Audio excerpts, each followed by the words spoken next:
Welcome to the new YouTube channel. If you haven't already done it, hit the subscribe button to follow us all season long for updates and content. So happy that you're here. It's going to be a great year. Welcome to the Richard Sherman podcast. Mitchell, I mean, Niners, Cowboys, I mean, who could have saw this coming? Mitchell, this guy. You saw it a while ago too, Rich. I am convinced an objective, standard by a very normal, NFL fan. The 49ers, they got it made in the shade right now, Richard. Beating Arizona, another division game. Richard, your thoughts on the 49ers? The hot streak continues. Mitchell, the 49ers clinched the NFC West. They get free hats and T-shirts. Woo, hooray. I got you. 6 straight wins by 12 points or more. Purdy clearly making a great case for MVP, but you know his humbleness, Mitchell. He's so humble. He says, hey, my teammate, Christian McCaffrey, should get the MVP. And by golly, Mitchell, I'm not going to argue with the man at all. Christian McCaffrey has had an incredible season, 1,800 yards from scrimmage, 20 touchdowns, tying him with my guy, a friend of the program, Raheem Mostert of the Miami Dolphins, who's having himself an all-pro season in his own right, and he better get the first-team all-pro now. It's going to be between those two. You might have to find a way to put 2 running backs on the all-pro ballot because both of them deserve it this year. I mean, what can I say? Javon Kinlaw. Let's give Javon Kinlaw some love. Eric Armstead has been down. Javon Hargrave is down. And Javon Kinlaw has got his, 4th sack in 4 games or something like that. Hadn't had a season where he had more than 2.5 on the year. Mitchell, sometimes it just clicks for guys. And right now it's clicking for Javon Hargrave. Nicholas John Bosa has had 7.5 sacks in the last 6 games, and it's changed since his boy Chase Young has come into the fold, Mitchell. Nicholas John Bosa is rejuvenated, and Chase Young got him a 1/2 sack. They won the game, but it's a big one next week, Mitchell, against the Baltimore Ravens. That's one I cannot wait for. Monday Night Football. Baltimore comes to San Francisco, and it's going to be a battle. Well, it sure is. And this might be a Super Bowl preview. I mean, the Baltimore Ravens, as we record this, are playing tonight against the Jags. The Jags look sloppy, but they're staying in this game right now. The Ravens, this is going to be the ultimate measuring stick game in the NFL. I mean, the Ravens beat up routinely on the NFC. Richard, is this the team that could potentially stop the San Francisco 49ers? Mitchell, I'm not sure. If there is one weakness to the San Francisco 49ers that was evident in this game against the Arizona Cardinals, it is the run defense. But this is, again, without Javon Hargraves and Eric Armstead. So you're missing 2 big-time starters, not just run-of-the-mill guys that make a huge impact on what they do schematically. So if those guys play, I think San Francisco wins it going away. If they don't, I think it's a dogfight. But I mean, what else can you say about this team? CMC, so many records are going to fall this year. I think Brock Purdy's 484 yards away from the franchise record for passing yards in a season, trying to surpass the great Steve Young. I think Jeff Garcia has it. Jeff Garcia has a franchise record. He's trying to catch Steve Young's passing touchdown records up 36. He has 29 right now, so he needs 8 more in the next 3 games to surpass that, and I think he'll do it. But Christian McCaffrey is trying to surpass Jerry Rice for the most touchdowns in a single season as a San Francisco 49ers. He only needs 3 more, and something tells me Kyle Shanahan is going to be aware of that near the end of the season, Mitchell, and try to get that for him. He may even have Brock Purdy throw a pass to Christian I don't know, Mitchell. I don't write the storybooks. Well, 10 years ago, Richard, I would have been shocked that you were this good of a 49ers historian, but here we are. And you know what, Richard, I know going into tomorrow morning, Monday morning, you're going to be face-to-face with Skip Bayless. And I know you got to be pleased what happened in Buffalo, Richard. I know you've got to be so pleased what happened in Buffalo. The Bills Mafia, probably on cloud 9. This team is on the resurgency right now. Richard, What the hell happened in Buffalo? Mitchell, they got the brakes beat off of them. Once more, Mitchell, because this is a flawed team. Mitchell, it is a flawed team. And when you have teams like the Arizona Cardinals ran the ball well against San Francisco 49ers. They have a good scheme. They have a good O-line who blocks, open up holes. I think they ran for 224 or something against San Francisco 49ers. Give them a ton of credit. But when teams can run the ball, this undersized Dallas Cowboys linebacking crew, this undersized back seven, they say, oh, these safeties can play up on the line of scrimmage. You got this three-headed monster that, except when teams want to just run the ball down your throat, then you have undersized linebackers, and they pick them up and say, excuse me, we'd like you to move over here. We'd want to open up a few gaps. And to the tune of Cook went for 179, Mitchell, 179 on the ground, career high. They just kept feeding him and feeding him and feeding him until the game was over. Mitchell, they were in control. And you know what's funny? Because Skip always makes this point. Dallas Cowboys lead the league in time of possession. They got beat in time of possession this game by 10 minutes. Mitchell, they beat them down, walked the ball down the field, said Dak Prescott can't beat us, CeeDee Lamb can't beat us, Tony Pollard, who? Why would you try to run this kid? I remember Skip saying Tony Pollard and CMC were on the same level. And I said, I had to check his cup, Mitchell. I know he doesn't drink, but maybe somebody slipped something in it. I couldn't believe it, Mitchell, because I was perplexed. I was vexed. I was hoodwinked, bamboozled. Mitchell, I didn't get it, and I still don't. Because when I tell you, at every level, the San Francisco 49ers are better. And you get confused in these games. They beat Philadelphia. Yes, they did. They beat Philadelphia Eagles at home. They played well. They beat them handily. Mm-hmm. Cool. You beat Seattle Seahawks. Congratulations. You did. Those are true wins. But then you go on the road, and that's where you'll be in the playoffs. You'll be on the road, back on the road again. I don't think you'll play a home game, because if now you'll stumble again, because I think the Eagles will lose to the Seahawks this week, and I think the Seahawks are going to make the playoffs. I think they're going to battle their way in, and I really believe they got a shot. They're going to go on a run. They played well against San Francisco. It just started getting freaky down late. But if they can run the ball and beat the Philadelphia Eagles, I think Dallas stumbles again. Dallas still has to play the Miami Dolphins. They still have to play your Detroit Lions. So Dallas might have another loss in there coming up.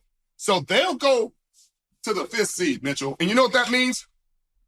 That means they'll play the NFC South, because the NFC South has always got the worst division champ. I'm sorry. It's just how it goes. But Dave Canales, all of a sudden, has these Tampa Bay Buccaneers rolling.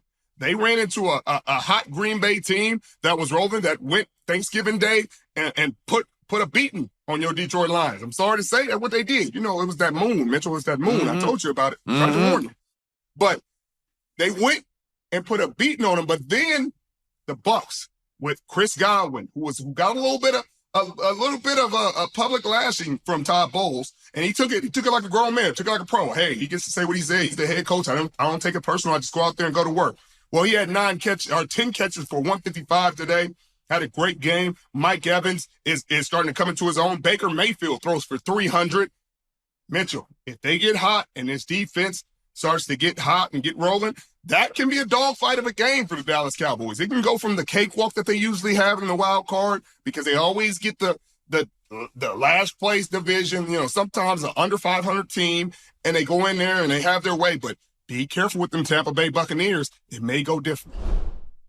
Can you believe we're this deep into the NFL season? We got to make every second count. With DraftKings Sportsbook, you can make the most out of every game day. Bet on your favorite teams for a shot at winning big bucks. New customers can score $150 instantly in bonus bets for betting $5 on any matchup. Get in on the action with DraftKings Sportsbook, an official sports betting partner of the NFL. Download the app now and use code Richard. New customers can score $150 instantly in bonus bets for betting just $5 on the NFL. Only on DraftKings Sportsbook with code Richard. The crown is yours. Okay, football season is finally here. And here's one thing every fan should know. You can get anything you need for game day delivered with Uber Eats. Well, almost anything. Because no, you can't get your dream running back for your fantasy team delivered with Uber Eats. But flapjacks, baby back ribs, and a cold six-pack? Yeah, you can definitely get those. Great pass protection? That's a no. Great pizza selection from your favorite places? Yes. Championship defense? No. Deodorant? Yep. A well-executed fake punt? No. Delicious fresh produce? Yes. Game-clinching turnovers? No. But pastry turnovers? You know, the kind with delicious apple filling? Oh, yeah. Because that's groceries. And get those delivered with Uber Eats, too, along with food from your favorite restaurants and other essentials. And the best part? You can get it all without missing a second of action on your TV. So this football season, stay planted on your couch and get anything, well, almost anything you need for game day by ordering on the Uber Eats app. Uber Eats, the official on-demand delivery partner of the NFL. Order now. Alcohol in selected markets. Product availability may vary by region. See app for details. Well, Richard, you hit the nail on the head. This is a Jekyll and Hyde with the Dallas Cowboys. I mean, they look so good at home. I mean, in Jerry's world, they're so tough to beat. They're averaging over 40 points a game. I mean, they're just beating the brakes off of great teams. And then they go on the road and it's just polar opposite. And you're absolutely right. They're going to have to go on the road. And if they do get lucky enough to get out of that wild card weekend, they're going to be going to San Francisco and they're going to lose by 2+ scores. I mean, you're going to be singing your favorite tune, Divisional and Done. Divisional and Done. And the word on the street is you might have Lil Wayne with you singing that. So, I mean, Rich, the Dallas Cowboys, and you're absolutely right. And before we get to my Detroit Lions, the Dallas Cowboys are playing at home against my Detroit Lions. Prime time, Saturday night, December 30th. You know who's 4-0 on prime time, Richard? Ooh, my Detroit Lions. My Detroit Lions. They always show up. So you better watch out. Skip Bayless better watch out. These Dallas Cowboys are teetering. They're teetering. But, Richard, you know who's not teetering in the wrong way? They're teetering kind of in the good way. These Buffalo freaking Bills. They're 8-6. They are 8-6. Vegas still likes them a lot. They are still one of the top dogs to win the Super Bowl, even though right now they are just fighting for a playoff spot. But, Richard, I got news for you. They're not just fighting for a playoff spot. They're fighting for the division still. But let's talk about this real quick. The Buffalo Bills are 2 games behind the Dolphins. But you know the Dolphins played on the stretch? They play the Cowboys. Yeah. They play at the Ravens. And they play the Bills at the end of the season. And what could be a tie-breaking thriller as the Buffalo Bills already won their previous matchup. So Wow. So Richard, I mean the Bills, vanilla, but it's up there. The Bills have an opportunity here. And let's talk a bit about the Bills. I mean, they got ahead of this early. Ken Dorsey looks like he was holding this team back because Joe Brady gets at the helm, and all of a sudden James Cook is looking like a top 5 running back in this league. Hold on. 179 yards.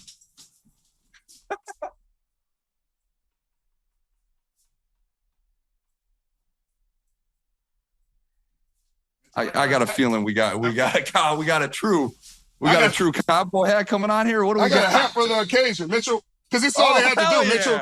Just run the damn ball. That's all you have to do, Mitchell. And offense all of a sudden works when you just do that. Goodness gracious. Well, they ran the damn ball. That's all they did all game. I mean, Josh Allen only completed 7 passes, and they laid the smack down on these Dallas Cowboys with completing just 7 passes. Josh Allen, sub 100 yards, man. James Cook, let him cook. And these Buffalo Bills, they might be just turning the page at the right time. Richard, you want to talk about another team that's turning the page, entering that next chapter, someplace they haven't been in years, decades even? Come on now, Mitchell.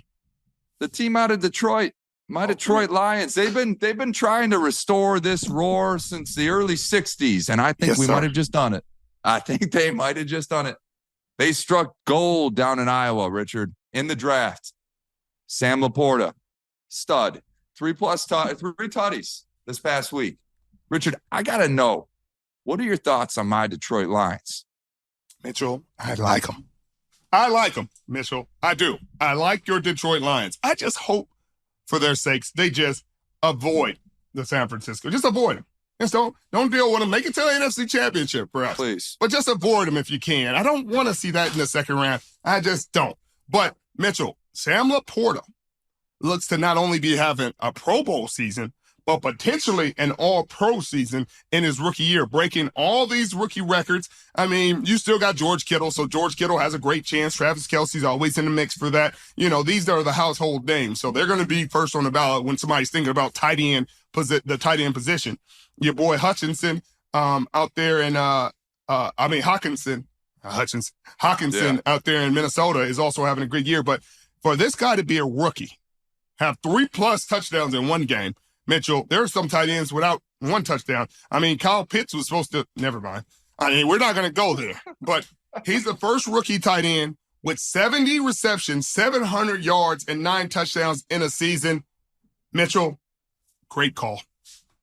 And Richard, there's still 3 games left. So who knows? I mean, 5 catches a game, 85 receptions on the season. I mean, this guy is going to be setting historic records here, to say the least. Richard, I love what Detroit did in this game. They needed this win bad. They were sputtering. The last 5 games, their defense didn't get it right. Their offense didn't look good. It was like their opposition found them out. They were dealing with some injuries, especially up front. You know, obviously they lose Aleem McNeil, who's their hole plugger up front, the defensive tackle, and then they're without Frank Ragnow last week. They're all pro center. They're finally healthy, and they get the masked man, CJ Gardner-Johnson, back. The rumors have it here in Detroit, he's going to be back as early as next week. Richard, if they get him, Aleem McNeil, their offensive line gets healthy, they can run the damn ball. And if there's a team that you might want to be afraid of in San Francisco, it's a team that can run the damn ball. That is the Detroit Lions. Jahmyr Gibbs. They finally figured out Jahmyr Gibbs. Mm-hmm. They sure did. You got a 2-headed monster there. David Montgomery, Jahmyr Gibbs. Richard, I don't know. Sometimes teams get hot at the right time, and I just hope the Lions can keep this up. And Mitchell, they got a bully of an offensive line. People don't give them enough credit. They have a top 5 offensive line. People just don't think about it. My only concern for this team, Mitchell, and I like him, is Jared Goff. Because, Mitchell, when he gets hit, I was in the NFC West, Mitchell. I was there. I've been there for a long time. Actually, I was there most of the 99% of the time. I was there. I was in the NFC West. Yeah. And I knew, and we knew, if you get physical with Jared Goff, you put bodies on him, kapow, kapow, kapow. Consistently, Mitchell, the ball gets a little bit more errant, and you saw that consistently in some of these games when the Green Bay Packers were able to get to him. That's the only concern I get, because before then, at least in Detroit, he had changed that narrative. He had been getting blitzed. He was great against the blitz. He was great under pressure. He was great doing all these things, and he kind of regressed a little bit on some of those losses. So that's my only concern. But you guys have a legitimate offense. Ben Johnson, the offensive coordinator, who is probably coaching his last few games with the Detroit Lions. I'm sorry to say, Mitchell, he's gone. Yeah. He's gone. I don't know if he's going to LA. I don't know if he's going to Carolina. I don't know where he's going, Mitchell, but somebody's going to pay him a lot of money to be the head man of their program in their organization. No, you're spot on, Richard. And it sounds like you're speaking a lot of experience in terms of laying the hammer on Jared Goff. I remember his rookie year. I remember a collision that took place at the goal line delivered by you. If you guys haven't seen that, you might want to fire up a YouTube search. I mean, Mitchell, it wasn't back then, but right now it would have probably been delivered by Uber Eats, and that would have probably been the almost perfect hit of the week or something of that nature. Well, hey, Richard, you did touch on Jared Goff, and lucky for him, man, he is this week's Making It Look Easy Player of the Week, brought to you by our friends at Morgan & Morgan, America's largest injury law firm. Jared Goff lit it up. 5 tutties, Rich. 5. Wow. It was like you just looked down at it. I was at the game, and I'm telling you that he made it look super easy. All of them went to Laporta for the most part, but he hooked up with his boy St. Brown. He got it to Gibbs, 278 yards, 5 touchdowns. Let's hope he can keep this going, Richard. He is this week's Making It Look Easy Player of the Week, brought to you by Morgan & Morgan. America's largest injury law firm. If you guys are ever injured, you can check out Morgan & Morgan. Go to forthepeople.com/Sherman or dial pound law. That's pound 529. Winning in this league is super tough, Rich, but hiring Morgan & Morgan is easy. It's easy, Mitchell. It's easy. You know what's easy, Mitchell? When you have 2 all-pro receivers, you can probably make it look easy. And that's what Baker Mayfield did. Good for Baker. Good for Baker. Good for Dave Canales. Good for Todd Bowles and the good people of that organization. My guy, Kevin Ross, with the DBs. Hey, Baker threw for 381 yards, 4 touchdowns. I mean, what more can I say? They're playing the Green Bay Packers, who had won some games, who have been playing well of late. I mean, it's the Packers' first home loss since 2018. Mitchell, I don't know who their quarterback had been all those years before 2018, Mitchell, but that guy probably don't lose in December. But I guess, anybody can do it, Mitchell. You just put a Green Bay helmet on in a jersey, and they're just as good as the rest of them that came before. Or maybe they're not, Mitchell, because Jordan Love played a pretty good ball game. Mitchell, he threw for 29 and 39 for 284 and 2 touchdowns, no picks, 111 passer rating, but Baker's passer rating was perfect, a perfect 158.3 passer rating. And guess what? The Bucs ran the ball. They found a run game. Rachaad White, 21 rushes for 89 yards, plus 2 receptions for 50 yards and a touchdown. Then we already talked about my guy, Chris Godwin, 10 for 155. Anthony Nelly got him a sack. I mean, if this defense gets hot, the big conversation around this team was them benching Devin White for undisclosed reasons. Maybe it was performance-based. Maybe they just thought KJ Britt deserved a chance, and he played well.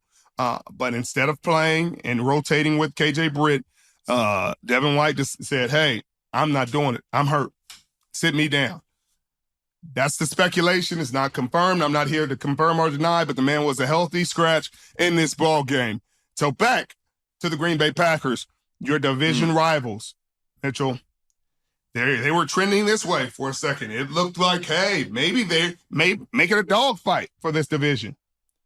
And now they're back down to earth, Mitchell. And what they're finding out is even when your quarterback plays pretty good, if he's not playing MVP football in Lambeau, then guess what? It's not that special. And I'm sorry, this is going to be the case for a while now. So Green Bay Packers fans, I want you to go back and watch a few Aaron Rodgers highlights. Remember the good times, because you got a long road coming, but I know rain ain't coming. Oh, no, it ain't. It ain't coming. So y'all boys better stay out of my mentions. Well, Richard, I tell you what, I for one, first off, love the song. You gotta. I mean, Mitchell, I tried to do Dancing with the Stars. Once you get off here, yeah, we'll get you on The Voice next. You'll be a top candidate on The Voice. But I believe it was Jair Alexander, wasn't it? Jair Alexander that was saying we're gonna win out. Rich, they got ahead of themselves. They took a peek at their schedule. I believe they had the easiest schedule down the stretch. I mean, Richard, they saw the Giants on their schedule. They saw the Tampa Bay Buccaneers on their schedule at home. They saw the Panthers on their schedule. They saw the Bears on their schedule. And they said, hey, we're going to win.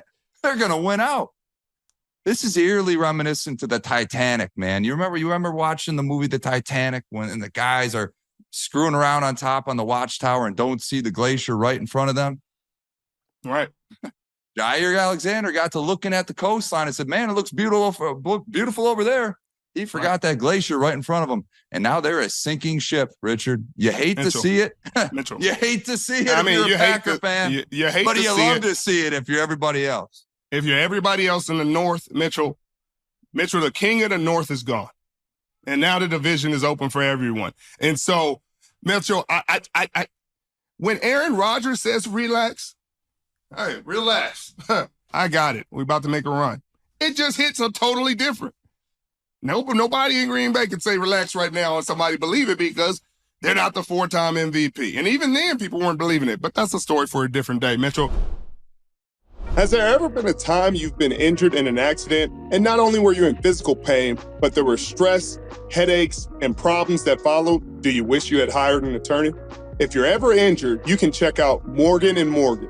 Playing corner in the NFL is hard. Submitting an injury claim with Morgan & Morgan is easy. Morgan & Morgan is America's largest injury law firm with over 100 offices nationwide and more than 800 lawyers. With over $15 billion recovered for over 300,000 clients, Morgan & Morgan has a proven track record of fighting to get you full and fair compensation. Morgan & Morgan has been fighting for the people for over 35 years. Submitting an injury claim with Morgan & Morgan is so easy. If you're ever injured, you can check out Morgan & Morgan. Their fee is free unless you win. For more information, go to forthepeople.com/Sherman or dial pound law. That's pound 529 from your cell phone. That's forthepeople.com/Sherman or pound law. That's pound 529 from your cell phone. This is a paid advertisement.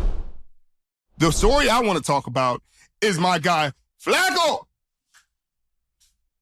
Flacco, Mitchell.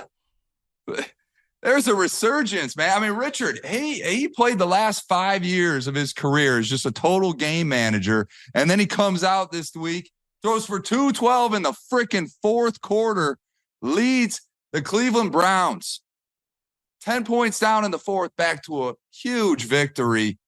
And they snatched the ball right out of Darnell Mooney's hands at that end. That Hail Mary, what could have been for Chicago? What could have been? Joe Flacco, are you a believer, Rich? Mitchell. Joe Flacco is one of the most dangerous quarterbacks in the National Football League's history when he gets hot. Mitchell, he was not hot in this game, at least to start. He was ice cold. I mean, there's icebergs that was warmer than him to start this game, Mitchell. He threw a few interceptions that leave you scratching your head like, maybe go back to the couch. But then the young leg Flacco, he got the jitters out. He got whatever it was out, and he started to strike in the fourth quarter, Mitchell. 212 yards in the fourth quarter, the only quarterback to do that this season. Mitchell, he was on the couch pounding, crushing Coronas and eating Doritos, Mitchell, 3-4 weeks ago. And now he's quarterbacking a team that has a chance to do something special this season because that defense is incredible. But let's give Justin Fields and the Bears some credit. They battled in this game. He threw 2 interceptions, but talk about Montez Sweat and all the money they gave him and acquiring him. He had 2.5 sacks. Defensively, Tremaine Edmonds had an interception. Eddie Jackson had an interception. Tariq Stevenson had an interception. So that Bears defense, they're a young team that needs to create good habits. It's kind of like, remember Detroit last year at the end, people were like, what are they fighting for? And it's just creating winning habits. And you love to see it. But the Browns are 4-0 with games decided by 3 or less. Flacco is playing good football, good enough throwing accurate passes when they need him. He did not play good in the first half. He did not play a great third quarter necessarily, but his fourth quarter. And in that Super Bowl run with the Ravens, if you go back and look at statistically, I want to say he threw for 1,100 yards to get all together in those 4 games, Mitchell, which is great for a playoff game. I want to say he threw 11 or 12 touchdowns. And so if he gets hot in the playoffs, you know what's a storybook ending, Mitchell? Now, maybe people don't want to hear this. Joe Flacco returns to Baltimore with a division rival in the playoffs. Mitchell, if Flacco sends Baltimore home, I don't know. Mitchell, they're going to say be talking about the NFL script and all that nonsense again, Mitchell, because there's something to be said there, and there's also another storyline if Stafford comes back to Detroit, but that's a story for a different day. That's a story for a different day. You went there, and if there was ever a same old Lions moment, it would be Matt Stafford coming to Detroit and taking home a win with the Rams. But Richard, Joe Flacco loves David Njoku. 10 receptions, 140 yards or 104 yards and a touchdown. He got Amari Cooper a touchdown. Let's focus on the field.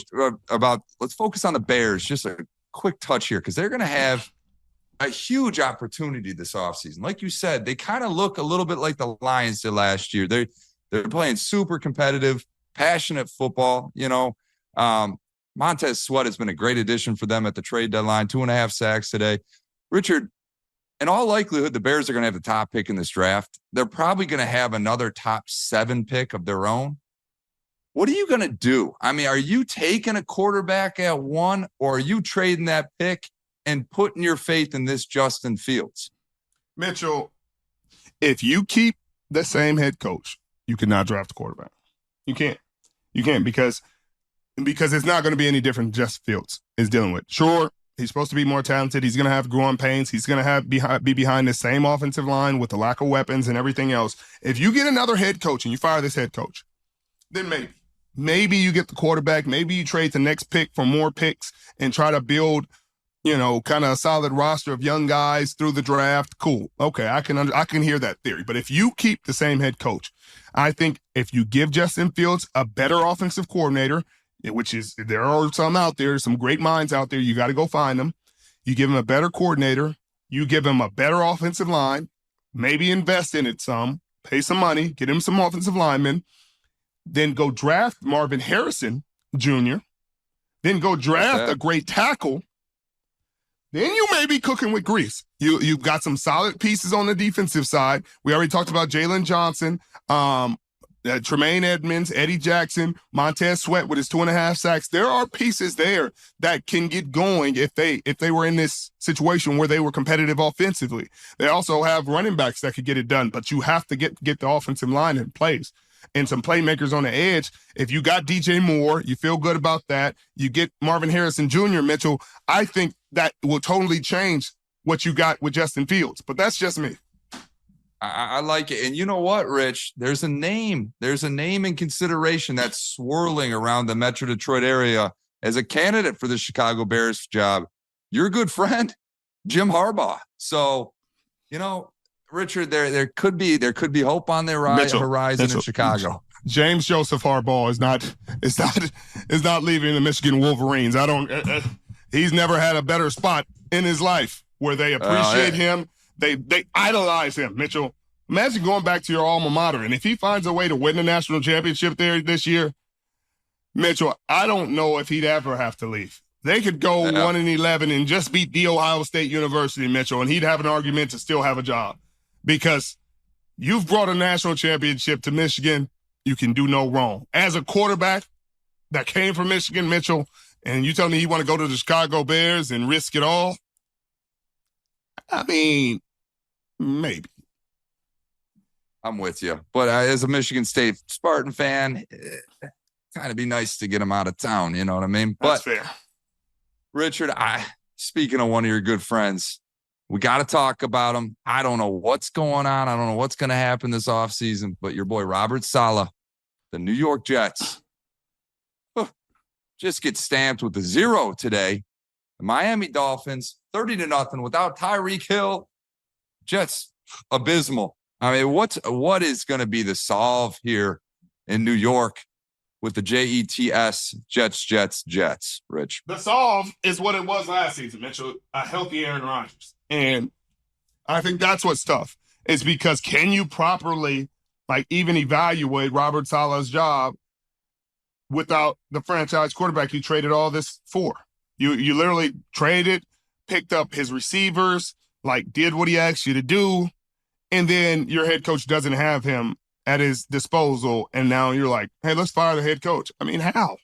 At least give him a shot with the quarterback. Now, if they go freaking 5 wins with Aaron Rodgers under center for an entire season, then fire everybody, Mitchell. Fire the whole crew. But I highly doubt that's happened. That has never happened under Aaron Rodgers. I don't think it'll start now. And so I think he deserves another chance. I think they'll give him another chance. I think Joe Douglas made some mistakes this season, not seeing the writing on the wall after Aaron Rodgers went out week 1. There were capable backups in the league. We already saw what different guys have done this season in that role. I mean, we talk about Jake Browning, Josh Dobbs played really well in spurts. Even you got Jameis, you got guys like that. Jacoby Brissett, guys that were available to potentially be had as capable backups who have won games in this league. I mean, Joe Flacco. I mean, clearly they saw Joe Flacco the year before, but maybe that wasn't the offense for him. Maybe the offensive line wasn't good enough, but still, he would have done better than Zach Wilson in a lot of these games and probably given him a chance to win. So I think they got to give him another year. I would agree with you, Richard. I mean, this Jets storyline that happened this year, it's a shame, because what could have been, and then 5 plays into the season, everything changed. Aaron Rodgers, I mean, news came out. He is going to be medically cleared going in next week. Do you think there's any shot in hell that he actually steps foot on the field and plays a game? Or you think, what's going through your head if you're him right now? No. I saw Zach Wilson get beat to hell. Mitchell.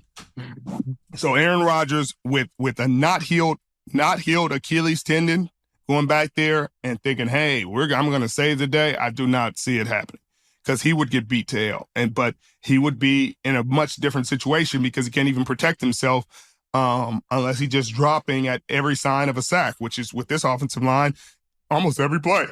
And so I don't see it happening. I wouldn't do it, but I'm not Aaron. So maybe he does. Maybe he still makes the decision to go out. I wouldn't. But let's talk about my guy, Raheem the Dream, because he's having an incredible season, an all-pro season, similar to Christian McCaffrey. He's leading the league in rushing touchdowns. He's got 20 total touchdowns on the season, 18 rushing. I mean, he has more rushing touchdowns than 25 franchises, man. 25. What are we doing? This is insane. And he's done it while splitting carries with Devin Akane, and he's been out a couple weeks, but still, this offense is explosive. Jalen Waddle has a season high 142 receiving yards on 8 catches. Bradley Chubb, 3 sacks. Brandon Jones, 2 interceptions. This defense is starting to come into their own. They played a freaking great game, pitched a shutout of the New York Jets. And that's what Vic Fangio does in December. And this was Tua Tagovailoa's game without Tyreek. And he was 21 of 24 for 224 and a touchdown. Not the same stats he normally has, but still a pretty solid game. And I guess, Mitchell, when you shut out an opponent like that and play such great defense, that's how you become Uber Eats. Almost perfect defense. That y'all know this is a segment where we highlight the NFL defense that put on the most dominating performance. This week, it was the Miami Dolphins.